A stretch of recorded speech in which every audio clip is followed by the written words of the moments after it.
Hola a todos, soy Charlie Hook, estamos en el canal de Terminal Life. Aquí tenemos a José Carlos, que va a venir a ayudarnos con un tema que seguro que os interesa a muchos, que es básicamente cuál sería, uno, la manera correcta de enfocar la búsqueda de trabajo en el mundo tecnológico, dos, cómo enfocarse en el mundo tecnológico, porque está muy relacionado, porque si no tienes un enfoque específico, probablemente no vas a ser el perfil que estén buscando las empresas. Puedes ser el mejor del mundo haciendo un algoritmo que si no lo puedes integrar luego con un sistema completo, estás jodido. Entonces, vamos a dejar que José Carlos se presente, porque a mí ya me conocéis de 200.020 vídeos. Muy bien, muchas gracias, Charlie. En primer lugar, pues agradecerte la invitación, que me hayas tenido en cuenta ahora el vídeo. Y nada, bueno, básicamente ahora mismo tengo el rol de Tech Lead Engineer en mi equipo de desarrollo, que básicamente viene a ser un poco el que toma decisiones de tecnología y arquitectura en la empresa y gestiona un poco la parte técnica. Y nada, nos dedicamos a hacer videojuegos de casino, videojuegos de slot, con tecnologías en este caso bastante actuales de reactividad, de no sé, todo lo relacionado con JavaScript, componentes y todo eso. Y nada, pues parte de mi rol y mi labor en este caso es hacer entrevistas a las personas, a los nuevos compañeros que entran, enseñarles un poco la cultura de nuestro de trabajo y qué prácticas seguimos. Y creo que quizás por eso y por la trayectoria que llevo en la empresa, a lo mejor os pueda aportar algo también junto con Charlie para que podáis encontrar buenos trabajos o para que podáis entrar en sitios donde os apetece realmente y cómo detectar esas cosas que las empresas valoran para que vosotros podáis aportárselo siempre desde un punto de vista honesto y realmente trabajáis en esas pautas. Así que bueno. Pues muchas gracias a ti por estar aquí, que tener a una persona que realmente está en el mundo y que está trabajando en estos día a día y que trabaja con un equipo y puede ver qué gente entra, qué gente sale, por qué sale la gente que sale, que también es importante. Y básicamente vamos a ir subiendo un poco de abajo arriba en cómo debéis empezar en esta industria. Sí es cierto que las partes un poco más básicas y más simples las vamos a pasar de puntillas por encima, porque realmente consisten más en aprender lenguajes, en mecanizar tareas, en aprender a usar herramientas, y tampoco tiene sentido que en este vídeo insistamos en eso porque ya tengo un canal de YouTube en el que enseño herramientas y programación y demás. Y hay muchísimos vídeos en YouTube, muchísimos cursos, y no creo que vayamos a aportar valor por insistir más en eso. En primer lugar, sería evidentemente aprender a programar. Hasta aquí yo creo que todos estamos bien. Aprender a dominar por lo menos un lenguaje de programación con cierta profundidad. Cierta profundidad no es saber ejecutar un ciclo, por ejemplo, hacer una estructura sale de cambio del flujo, como no sé si sería cambio, no me acuerdo del nombre. La cosa, por ejemplo, hacer un ciclo if y que ejecute una cierta condición, no es realmente lo que necesitas para trabajar en una empresa. Evidentemente eso es algo básico, es algo de entender el lenguaje, pero necesitas poder extrapolar eso a un sistema mayor, poder hacer estrategias, poder, digamos, tener una visión más general de lo que es un proyecto. Sí es cierto que cuando estás empezando, céntrate en manejar la herramienta. Si estás trabajando con JavaScript, que vemos mucho en este canal, estás trabajando con JavaScript, pues céntrate en entender la herramienta, en entender sus bases, por qué es diferente, o sea, por qué yo escogería JavaScript y no escogería Python, o no escogería Java. ¿Por qué sería mi elección? A lo mejor la elección puede ser porque todo el equipo sabe JavaScript y ya está. Podría ser. Claro. Pero otras veces va a ser, oye, es que realmente que se han visto casos de empresas. Creo que una fue LinkedIn, que por el cambio en este caso, no porque Node.js sea lo mejor del mundo, sino porque en su caso de uso venía bien, por cambiar a Node.js, creo que fue lo que redujeron un 30% los servidores Sí, que tenían. sí. Entonces, saber escoger la tecnología es importante, saber para qué sirve es importante, saber para qué no sirve es importante. Entonces, primero, mecánico, aprender a programar. Y segundo, formarte.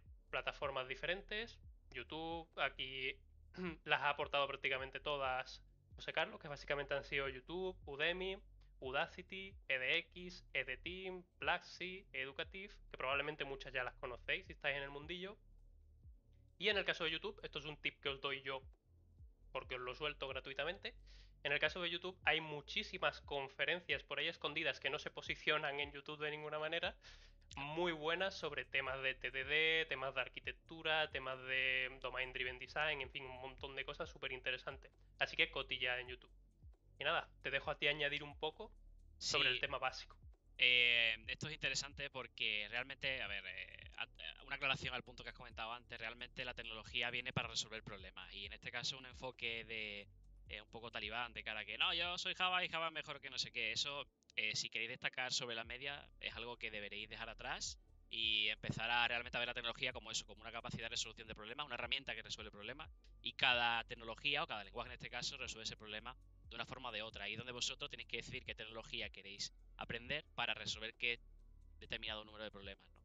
Entonces, para eso podéis buscar ese enfoque, que es la herramienta que os guste, la tecnología que os guste, y enfocar en ese caso aprendizaje hasta que consideréis que ya domináis esa tarea, pero, o sea, ese lenguaje, pero no quedaros ahí, sino podéis explorar otro tipo de lenguaje, de soluciones, pues para eso, me repito de nuevo, resolver otro tipo de problemas. Una cosa que se valora muchísimo es la formación constante y el trabajo constante en tus conocimientos. Entonces, más que al final una herramienta u otra, y en este caso una plataforma de aprendizaje, buscad un mecanismo que os funcione para formaros constantemente.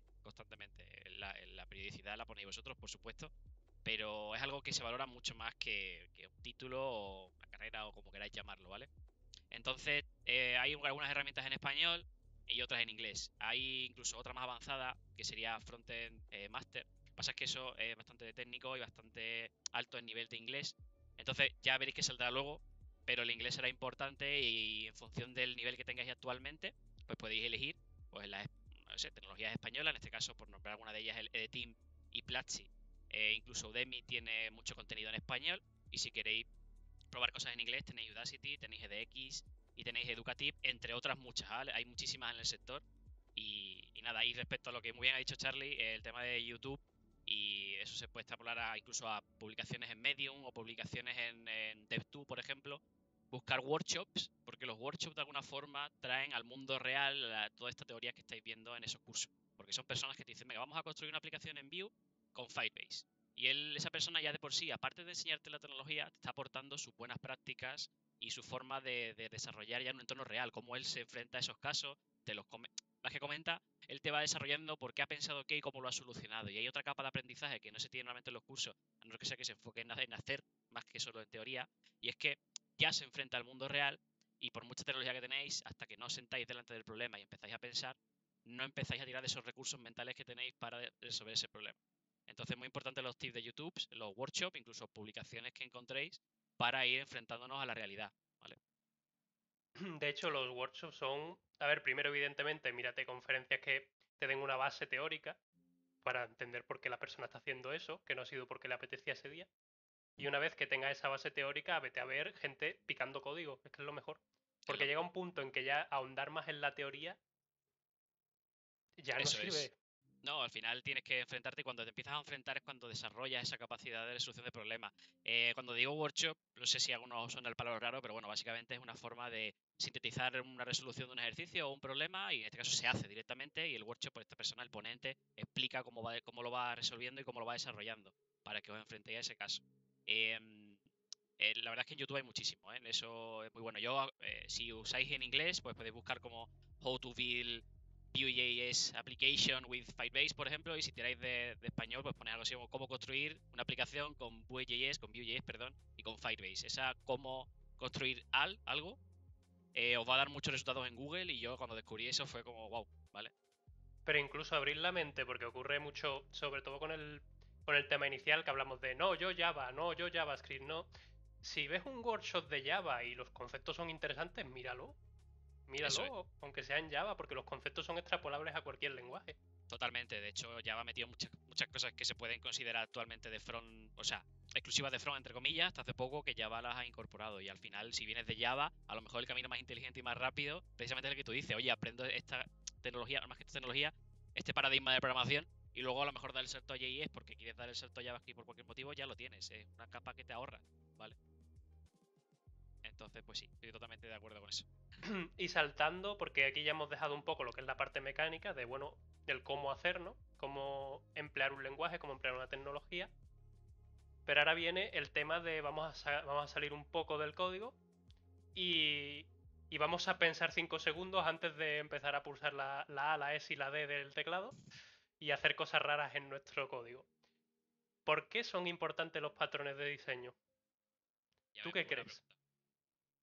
Bueno, la verdad es que esto nos podríamos extender muchísimo, pero básicamente te da la capacidad, es importante porque te da esa capacidad de primero extraerte del código, como tú bien has dicho, porque uno de los principales problemas que se tiene es solo picar sin pensar en el problema que estás resolviendo, sino tal cual vas pensando, vas picando. Claro, si has tenido un problema en el pensamiento, también lo has tenido en el código, tienes que rehacer. Y segundo, son Creo muy que tienes muy importantes, cerca el micro porque estoy escuchando como un golpecito. el del pop o algo así de la boca, ¿no? Sí, Ahora mejor quizás. sí. Vale. Pues eso, primero porque te hacen pensar y no solo llegar a cuchillo ahí, con el cuchillo en la boca y empezar a picar ahí tal cual se te ocurre. Y segundo, porque te aporta una base muy sólida de buenas prácticas y de buena construcción de software. El ir un poco como se te va ocurriendo, no digo que esté mal o bien, pero claramente no sigue una estrategia definida en todo el proyecto. Y ese es el problema. En todo el proyecto, si es algo muy grande, pues si vas picando cada parte del código como se te va ocurriendo, pues no sigues una lógica. Y aquí una cosa que si llevas tiempo en la programación, lo que menos hace realmente es picar como tal. Luego tienes que mantener mucho código y refactorizar. Sí, muchas veces es más pensar cómo vas a afrontar el cambio y cómo vas a hacer que el sistema integre el cambio que en sí es el tiempo que estás haciéndolo. Porque una vez Eso que es. tienes una solución, a lo mejor la solución a veces lo flipas porque eran 3 líneas de código, ¿sabes? En ese caso. Pero el tiempo de pensar esas 3 líneas de código te ha llevado 3 o 4 horas. Correcto. Además, es un pensamiento erróneo que se tiene a veces y es como muchas veces estamos con mucho fuego, ¿no? Tenemos muchos problemas o hay que ir a prisa a desarrollar algo. ¿Cómo me voy a poner yo aquí a diseñar ahora una obra de tecnología increíble para algo si tengo que ir ya? Bueno, pues precisamente lo que hace también es ahorrarte mucho tiempo. Te paras un momento, lo piensas, pero te va a ahorrar muchos problemas en el desarrollo y posteriores incluso, porque tienes que corregir bugs quizás o tienes que hacer algo de refactor porque no funciona bien del todo. Te ahorra todo eso, bueno, en su gran mayoría, ¿no? Obviamente siempre puede haber problemas. Por cierto, igual se nos ha colado, para quien no esté en la onda, con patrones de diseño son básicamente estructuras, formas de programar, formas de enfocar nuestro código que alguien ya pensó antes porque se encontró con un problema. Es como cuando lees un Correcto. libro y alguien te explica cómo salir de tus problemas, de tus deudas económicas, porque ya tuvo deudas y vio una forma de salir y te explica cómo salió.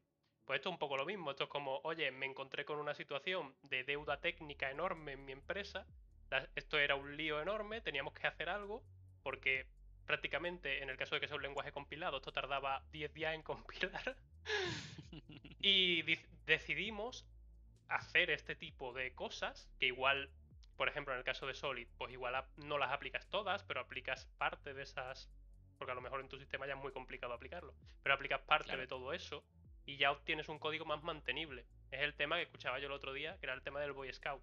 El de yo voy al código y hago lo que voy a hacer y lo dejo un poquito mejor. Lo que había lo dejo un poquito mejor. Sin la gran Eso cosa.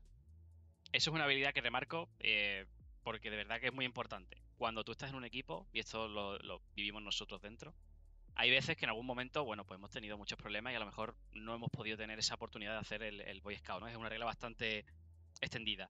Pero siempre lo intentamos, primero porque a ti como desarrollador te da mucha visibilidad dentro del equipo, porque eres el que soluciona esos problemas. Eres el que entra y no solo hace su trabajo, sino que además lo deja mejor de lo que estaba. Y eso, como tú como primero como individuo, te da mucho valor para ti mismo y el equipo sobre todo te considera mucho mejor. Y eso dentro de un manager, ¿no? Que gestiona un proyecto y ve que tiene una persona como tal, que aparte de resolver problemas siempre por donde pasa, lo arregla todo, te da mucho valor dentro de la empresa. Esto es muy importante que no se quede solo como un palabra, como un tecnicismo, es muy importante que desarrolles estabilidad. Y sé que esto tiene problemas, porque te enfrentas a algo incluso a veces que no es tuyo, un código que no es tuyo, que puede ser que no haya seguido estas buenas prácticas de patrones de diseño además, que ha sido la invención de alguna persona que ha desarrollado algún problema. Entonces requiere pues que te involucres con el desarrollo, que te involucres y te entiendas lo que sucede y por eso es tan importante un patrón de diseño. Porque si ya te enfrentas a un patrón conocido y esta persona, o sea, quien haya diseñado este patrón ya está enfrentado a estos problemas antes que tú y antes que todos nosotros, ¿por qué no aprovecharlo? ¿No? Sí, digamos que la idea es coger lo que ya hay y si tienes que innovar, innova ahí. Una vez que ya tienes algo que funciona, pues si tienes que hacer alguna innovación para el sistema en particular, la puedes hacer ahí. Que es por lo que te Eso es. pagan al final, si no cogerían un robot que aplica patrones de diseño y ya está. Claro. Sería un poco troll. Y luego, Pues sí, si todavía salimos un poco más, porque digamos que estamos en el código, luego están los patrones de diseño, que es salir un poquito más fuera y ver las cosas desde un poco más de una búsqueda de aplicar estrategias o tácticas a tu código. Y luego llegamos a la parte de la arquitectura, que la arquitectura aquí no estamos picando código. Por ahora no estamos picando código. Porque la arquitectura consiste básicamente en cómo cojones, hablando claro, vamos a estructurar este proyecto para que no se nos vaya de las manos. Porque si Eso lo es. dejas al libre albedrío, todos sabemos lo que pasa. Eso es, tú vas a aportar, recuerda que vas a aportar siempre código a algo, bueno, normalmente puede ser que te toque montar algo de cero, lo cual también es importante pensar en la arquitectura. Dentro de un año te En vas el a caso acordar. de, claro, si te vas a enfrentar a algo, o incluso acabas de llegar a una nueva empresa, o resulta que o sea, entra un nuevo proyecto y ya existe, ¿no? Tiene una arquitectura montada, recuerda que vas a aportar código a esa arquitectura que ya existe. No vienes aquí a poner, yo suelto mi fichero con mi código y me voy. No, realmente ese código se va a integrar dentro de una arquitectura. Entonces, siempre que puedas, consejo que os doy. Antes de meteros en este problema, preguntad, oye, ¿quién es el arquitecto? ¿Quiénes son los arquitectos? ¿Me podéis hacer una demo rápida de cómo es la arquitectura? ¿Me podéis por lo menos mostrar a alto nivel cómo funciona? Porque eso te va a permitir saber integrarte mejor en lo que ya existe. Porque no es lo mismo tener una aplicación monolítica, en este caso recalco monolítica, como que al final todo tienes montado en tu mismo proyecto, ¿no? El servidor, ¿no? Con el backend, con la base de datos. Pues piensa que vas a hacer algo ahí y resulta que te puedes enfrentar a una arquitectura como microservicios, donde tiene un servicio de, yo qué sé, que gestiona el dinero del cliente y luego tiene otro servicio donde tiene el carrito que se integra con otras tiendas que yo qué sé, que por lo que sea le datos de otro sitio. Piensa que todo eso tiene que funcionar y si eso lo pones muy complejo, oye, quiero consultar el saldo del usuario. Y eso a lo mejor tiene una maraña ahí, no está bien pensado, no se integra bien, es un jaleo. Y si lo vas a hacer de cero, pues aportar unas buenas prácticas y una buena arquitectura de inicio va a hacer que todo el mundo que vaya entrando y vaya desarrollando, primero lo haga con una cosa claramente y es cómo se tiene que desarrollar esto. Y eso ahorra mucho tiempo porque vas enfocado a cómo se crea uno, en este caso servicio, cómo se crea un nuevo componente, cómo se crea una nueva vista, ya tienes cómo se hace. Y que todo el equipo piense de la misma forma, te ahorra mucho dinero y muchos recursos y mucho tiempo y todo, y muchos problemas. De hecho, probablemente la adopción tan masiva del modelo vista controlador fue porque, bueno, tiene sus defectos, vamos a dejarlos a un lado por un momento, pero la gran adopción yo creo que fue porque, uno, te daba una estructura para empezar, dos, era una estructura súper estándar que todo el mundo podía entender con relativa facilidad, y entonces, como era fácil, digamos que encontrar técnicos que pudieran adaptarse rápidamente a un proyecto que esté desarrollado con modelo vista controlador, pues tuvo una gran adopción en las empresas. ¿Qué es lo que pasa? Claro. Y luego empezamos con la fiesta, porque los que empezaron con modelo vista controlador llega un punto en el proyecto en el que dicen, hostia, esto se empieza a quedar corto, ¿no? Vamos a meter un repositorio. Oye, esto se empieza a quedar corto, vamos a meter un manager. Oye, esto se empieza a quedar corto, vamos a meter un servicio. Claro. Es un Sí, poco el sí. tema. El problema del modelo vista controlador, en esencia, o sea, el típico, ¿eh? El típico que, porque tú puedes hacer un modelo vista controlador que sea más purista, pero el típico es que suele, en la mayoría de los casos, tener un acoplamiento muy grande entre las capas. Entonces, ¿qué pasa? Que si tú necesitas usar el modelo en otro proyecto no puedes, porque está muy entrelazado con todo el resto, con el controlador, está muy entrelazado con la vista. Efectivamente. Entonces, claro, con ese nivel de acoplamiento, por eso se dividen más capas y además, como concepto, aunque no venga al caso, siempre la dependencia es de abajo a arriba, es decir, bueno, de arriba a abajo realmente. Que las capas de arriba son las que conocen a las de abajo. El framework conoce a tu dominio, pero el dominio no conoce al framework, ni le importa. Eso es, al final yo creo que lo que tenéis que también sobre todo quedaros es ¿qué os aporta en este caso conocer la arquitectura? Pues una forma de trabajar. Y como bien ha dicho, por ejemplo, Charlie, el tema del modelo vista controlador, cuando tú te enfrentas a él, ya sabes cómo tienes que enfrentarte a él, sabes qué condiciones te pone, cuando digo condiciones, ya prácticas, por llamarlo de alguna forma, porque nada restrictivo, y sobre todo que te aporta que cuando te enfrentas a ese proyecto y tienes que buscar un trozo de código o algún problema, como sabes cómo está montado, vas directamente al problema. Sabes que no vas a tener esa lógica a lo mejor en la vista, o sabes que a lo mejor tienes que irte a otro punto del código donde verlo. Y resuelve muchos problemas de pérdida de tiempo, de, yo sé, de quedarte atascado viendo por qué no encuentras el problema y tal. Y viene a darte eso, ¿vale? Sí. No sé si hemos hecho, antes de cerrar el bloque, hincapié sobre todo el tema de patrones de diseño, que está enfocado al final cómo está hecha la arquitectura y todo eso. Al final son herramientas que otras personas sobre todo a las que se han enfrentado y han resuelto ciertos problemas con esas soluciones y están pensadas. Muchas veces está hecho por un programador, muchas veces está hecho por una comunidad entera que se enfrenta a un nuevo framework y quiere establecer un nuevo patrón de diseño. ¿Vale? Esto le pasó, por ejemplo, a Django, que cambiaron un poco el modelo típico de vista controlador. El tema es que conocerlos os da más poder y de nuevo, como dijimos al principio, esto es una forma de sobresalir como programador. Puedes simplemente desarrollar y yo no entramos a valorar una cosa u otra, cada uno decide, ¿no? Pues cómo quiere trabajar.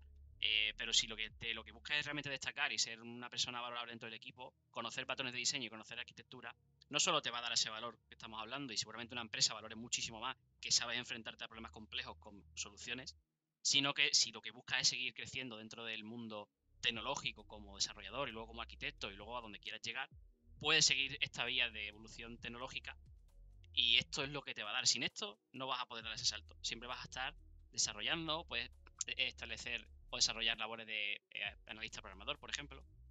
Pero llegará un punto donde necesitarás esto porque si no, no puedes tomar decisiones. Si no tienes una visibilidad de lo que estás desarrollando y en qué sistema estás entrando, no puedes seguir avanzando. Es muy complicado, ¿vale? Y además yo le veo otro problema, sobre todo en el medio largo plazo. Y es que acaba siendo estresante, porque te enfrentas un día y otro día a los mismos problemas.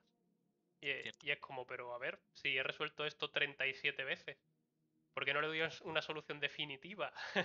En vez de seguir enredando y trayendo y arrastrando el problema de una versión del proyecto a otra. Totalmente. Muy bien visto eso. Y al final, el trabajo de programador de por sí muchas veces es bastante. Bueno, sí, esto no se llama estresante, pero te enfrentas a muchos problemas constantemente. De hecho, nuestro trabajo es resolver problemas constantemente. Sí. Si tienes unas guías, te va a hacer la vida mucho más fácil.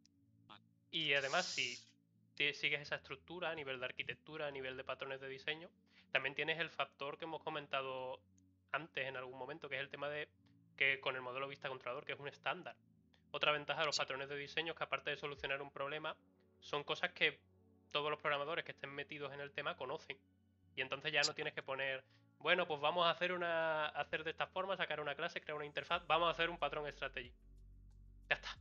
Claro, normalmente dentro de una empresa, cuando entras en un proyecto existente, ya ha habido un arquitecto que ha pensado esto y cuando tú llegues, es muy raro que realmente lo hagas todo como te apetezca, a no ser que sea un proyecto pequeñito o sea algo que estés haciendo tú a nivel de freelance y bueno, no te hayas enfrentado a eso, todavía no tienes mucha experiencia, pero lo normal en una empresa es que haya un arquitecto que haya pensado, oye, esto es lo que vamos a hacer, esta es la arquitectura que vamos a tener, este es el patrón de diseño de nuestras clases y todo este tipo de historias, y tú vas a desarrollar con cierta guía, es imposible, realmente no. Lo que pasa es que puedes hacerlo sin ser consciente de ello. A ti te han dicho, oye, te llegan tus compañeros cuando entras a la empresa y dicen, oye, así desarrollamos nosotros, pero a lo mejor no le pones ni nombre ni tienes realmente esa guía interiorizada, sino que haces un poco lo que te dicen. Si lo conoces de antemano, te da, aparte de desarrollar mejor, la capacidad a ti de entenderlo, incluso de aportar más. Y al final, dentro de un equipo, lo que se busca es que una persona aporte el máximo posible siempre. Sí, además tu conocimiento o sea, tu conocimiento ya no está limitado a esa empresa, porque como son patrones comunes, es Eso indiferentemente es. donde trabajes o donde vayas, sus patrones son comunes, no tienen más vuelta. Evidentemente, hay cosas, de nuevo, hay partes en las que vas a tener que innovar, pero en la estructura probablemente puedes utilizar algo que ya está hecho. Si necesitas Sí, una aplicación que tiene mucha lectura, pues igual irte a un patrón CQRS sería interesante, por decir algo, ¿no? Pero son sí, cosas sí, que si sí. tú conoces el patrón, pues puedes pensar ya cómo implementarlo específicamente en tu caso. Y de hecho, haciendo un poco alusión a lo que has dicho de innovar, realmente yo creo que sería muy complicado innovar si no conoces ciertas reglas de programación y ciertas bases que hay que tener, ¿no? De innovar sobre algo existente, si no conoces lo existente, pues a lo mejor no estás innovando, sino que estás creando a lo mejor un monstruo. No sé, nunca me he enfrentado a ese problema así como tal, pero creo que sería muy complicado realmente innovar sin conocer las reglas, ¿no? Esto muchas veces se dice, ¿no? Para romper las reglas primero hay que conocerlas, pues si no, no sabes qué estás rompiendo, qué estás haciendo. Claro, no sabes cuándo te es beneficioso. Es el. ¿Cómo era el tema este? Era lo de incompetencia inconsciente, Inconsciente, incompetencia consciente, competencia consciente, competencia inconsciente. Pues un eso poco es. eso. Claro, normalmente es importante que identifiquéis dónde estáis porque es lo que os va a permitir crecer, ¿no? Normalmente cuando se empieza, pues siempre está en ese punto de incompetencia consciente porque no sabe, pero tampoco sabe lo que no sabe. Cómo avanzar en ese punto es muy complicado. Yo aquí es donde creo que este tipo de vídeo y este tipo de divulgación es lo que debería, en este caso, si tú como espectador nos estás viendo, buscarlo porque es lo que te va poniendo en el panorama, te va dando nombres, te va dando conceptos que tú puedes empezar a investigar, Porque tú ahora ¿vale? puedes irte a Para, buscar. Yo he dicho CQRS y lo he soltado, pero es que ahora tú te puedes ir a eso es. investigarlo. Eso es. A lo mejor nunca habías escuchado la palabra patrones de diseño. Ostras, voy a buscarlo a ver qué es. Y eso es el primer paso que tienes que dar siempre. Buscar qué es lo que no conoces, por lo menos para saberlo. Luego, como bien ha dicho Charlie, la incompetencia consciente es, vale, ya sé que no sé, pero ya sé qué cosas tengo que empezar a buscar porque me va sonando, porque lo voy conociendo. Y ese es el punto donde debéis esforzaros por estar, ¿vale? Y es normalmente el punto de inicio a la hora de aprender cualquier disciplina o aprender cualquier historia. Y vuestro progreso, si esto lo trabajáis bien, esa incompetencia consciente, pues realmente no es algo lineal 100%, normalmente a veces vuelve cuando te enfrentas a nuevo tipo de problemas o aprendizaje. Pero trabajar mucho eso, vale, ¿dónde puedo entrar para estar siempre enterado de todo lo nuevo que sale? Por lo menos para que me suene.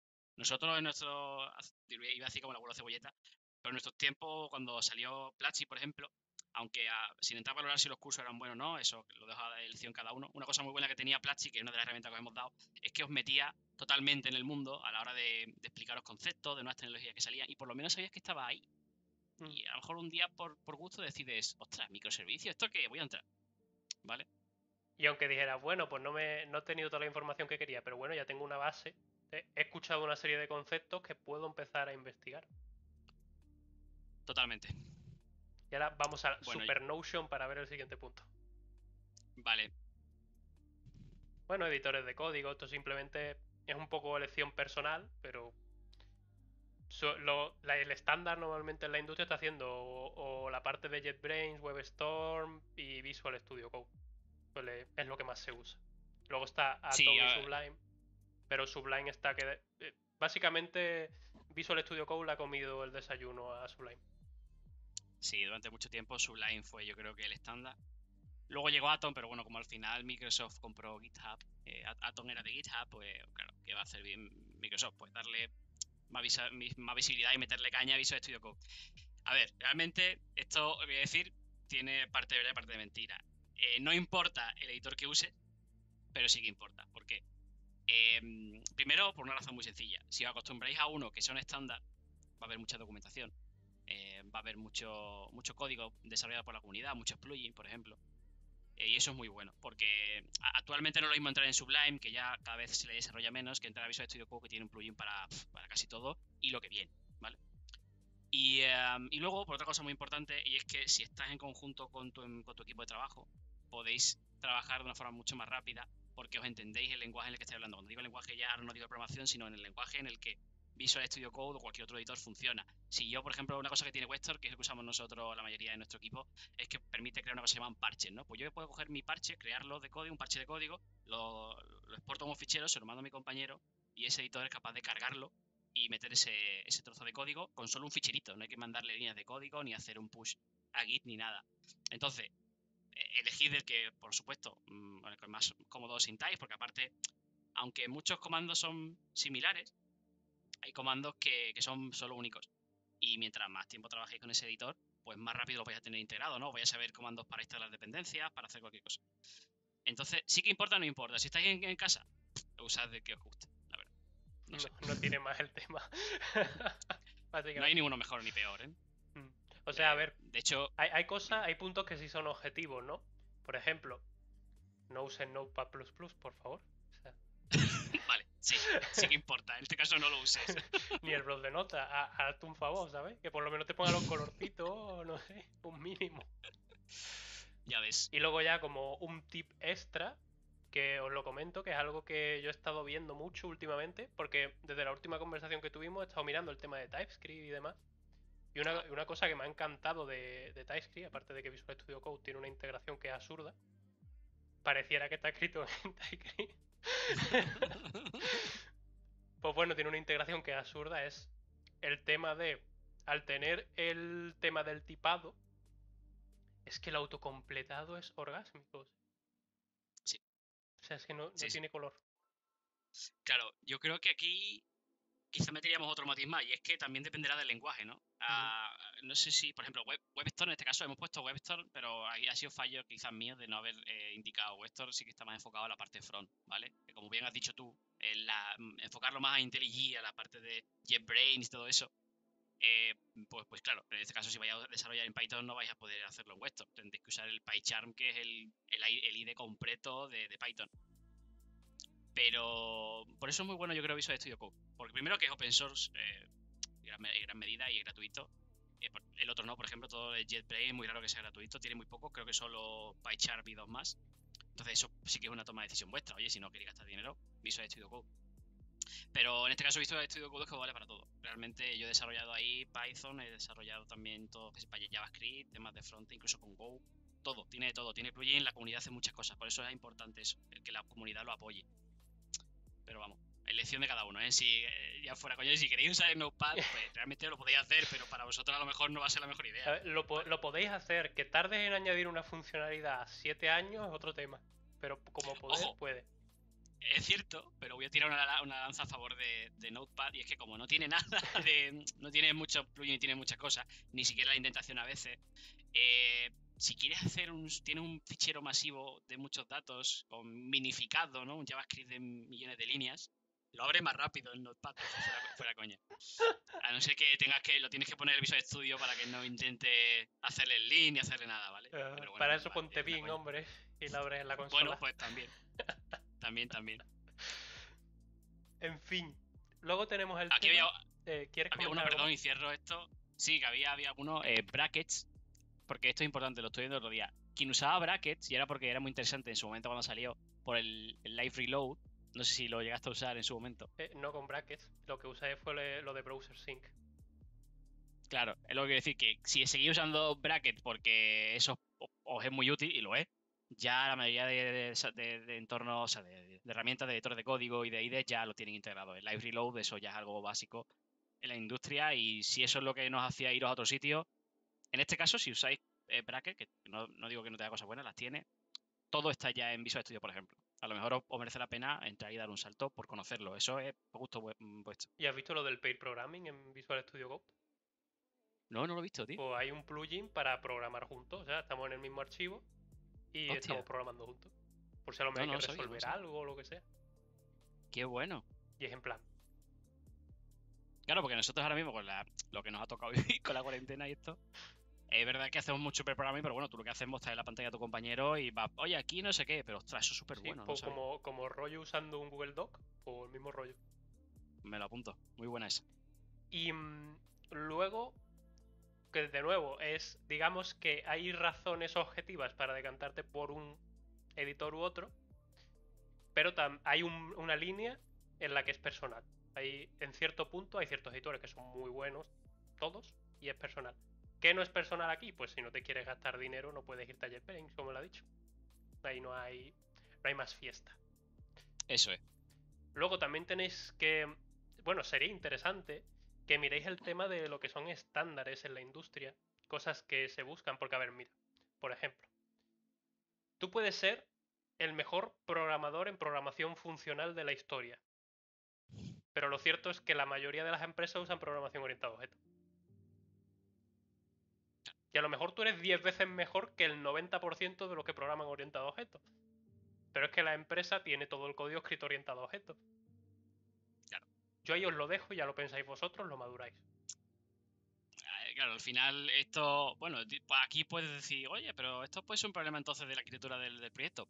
Puede serlo, pero que uno llegue y sea súper bueno en algo y, en este caso, ¿no? Pues yo no uso programación orientada a objetos y la empresa sí. Ya, pero es que lo que hace que la empresa funcione bien y rápido y seguro es precisamente eso. Entonces, sí, te toca adaptarte. ¿Y te toca adaptarte en este caso a qué? Pues a la arquitectura que tiene y a los patrones de diseño y a todo lo que usa. Esto es bueno o malo, pues ya cada uno decide, ¿no? Claro, al Eh, final, una cosa que te das cuenta cuando aprendes varios lenguajes de programación es que mayormente, evidentemente, hay matices de implementación. Sobre todo si cambias de cualquier lenguaje a JavaScript, lo entiendes. Hay matices de implementación. sí, Pero también es cierto que aunque hay matices de implementación, la lógica general es la misma.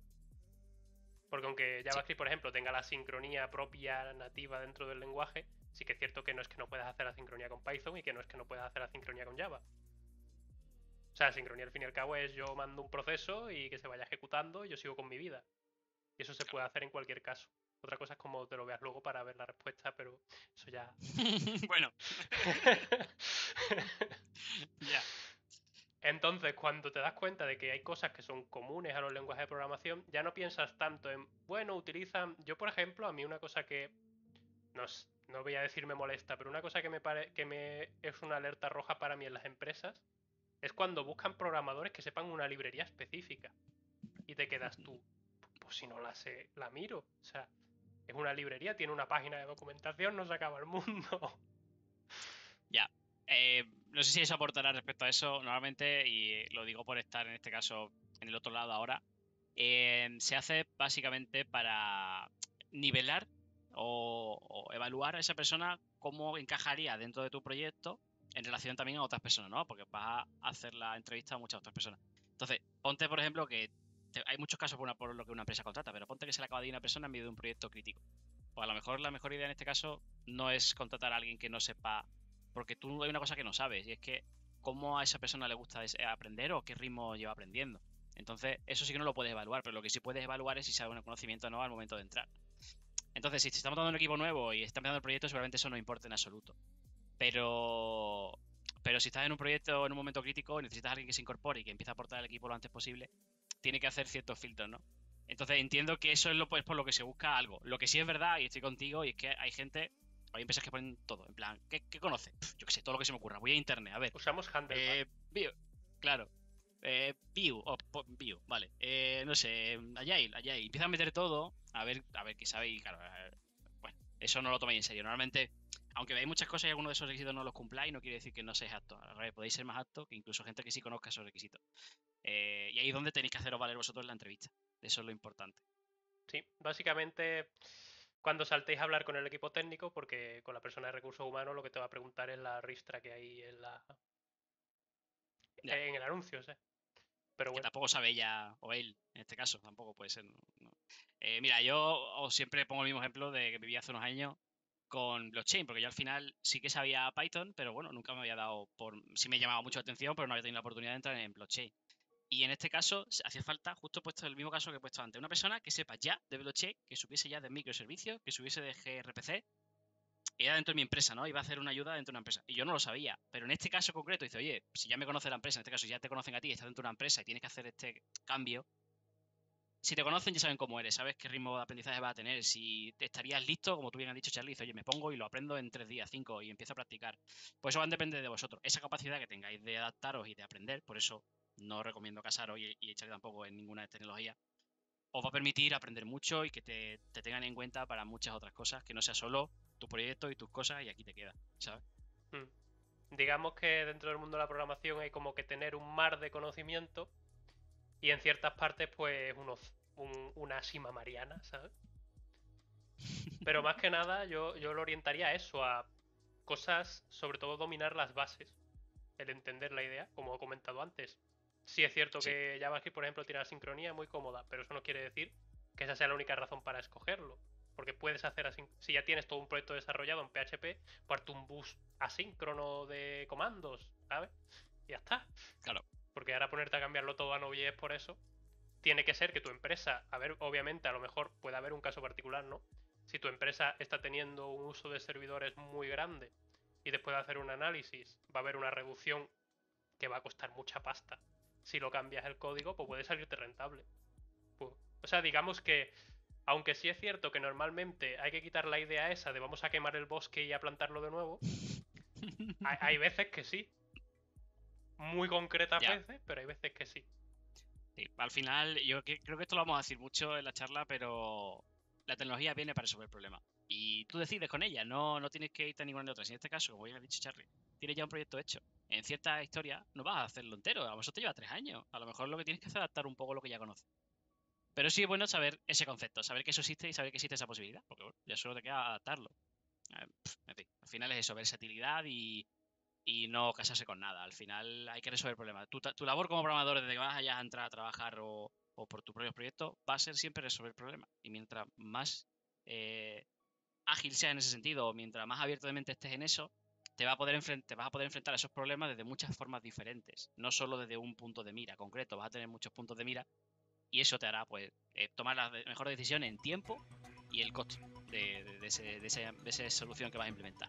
Mientras más óptimo seas en esos 2 puntos, pues más considerado vas a ser e incluso tú mismo vas a ganar más en general en reconocimiento o en dinero si eres freelance, no sé, como que era muchas más, ¿vale?